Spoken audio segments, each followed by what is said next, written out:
So I got a question about disc injuries and scoliosis. Are these conditions that you just have to live with, or do they require surgery? Well, the answer is in most cases, no, you don't need surgery, and no, you just don't have to live with them. So as a chiropractor, as a Gonstead chiropractor, 99% of what I do is just fix bad discs. So what happens in the spine is, your spine has, bone, disc, bone, and the disc has a jelly center that's held in place by rings of cartilage. Well, usually through a lot of little things we do every day, we start tearing these fibers, and what happens when the disc gets damaged, the bone will shift and get stuck. So really it's lack of motion that's the problem.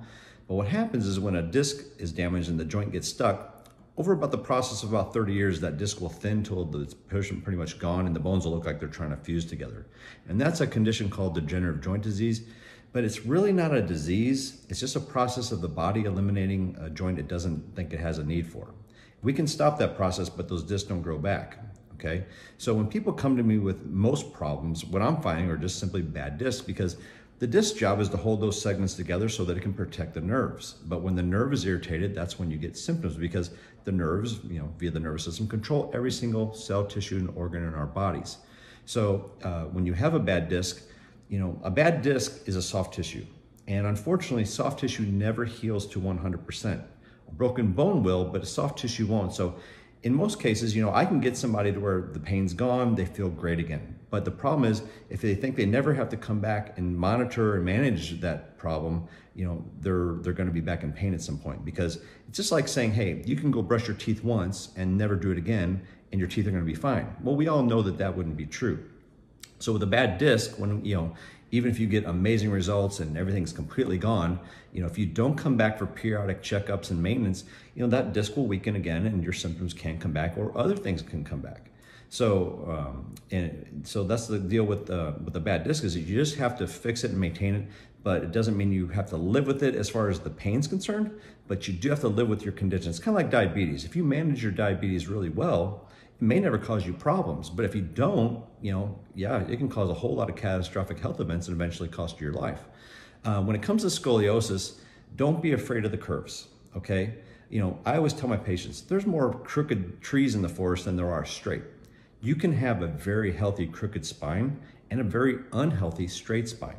What matters is there nerve pressure, and are the segments functioning? People get concerned over curves because I think that possibly because especially when it gets into the thoracic spine, that the thoracic spine closes down and could crush organs. Well, that really never happens, because what happens in the thoracic spine, where your heart and lungs are, is while one side can get smaller, the other side will get just as much bigger, and everything just kind of shifts over. So that's never a condition that causes any problems with, with the organs. But because you have abnormal curvatures, it can predispose you to more spinal damage. But once again, that just goes back to making sure you have a good Gonstead chiropractor that can check your spine and make sure that it's working. The only time that I really see there's a need for surgery is that when the cosmetic deformity is so bad and disfiguring that people really lost their quality of life or their ability to function. And these people are usually bent over. I'm talking, major deformity. Because most people with scoliosis, even the ones that got a really severe S, if they have clothes on, you would never know they have a scoliosis. And when they have their clothes off, or like a bikini, or just their shirt off for guys, you might see a little bit of a rounding, or what we call rib humping in their back, but still it's not bad, and it's really even not that noticeable. So really, in most cases, there's never truly a need for surgery, even though a lot of people may recommend surgery. But that doesn't mean that you need it, because people need to realize that, what we do as chiropractors, we're not part of the mainstream medical protocols. And everything in medicine operates on protocols, and the medical doctors are doing their best job they can for you. But you realize they got to go by, hey, you have this condition, and our protocols say do this, this, and this. But chiropractic's never really part of that.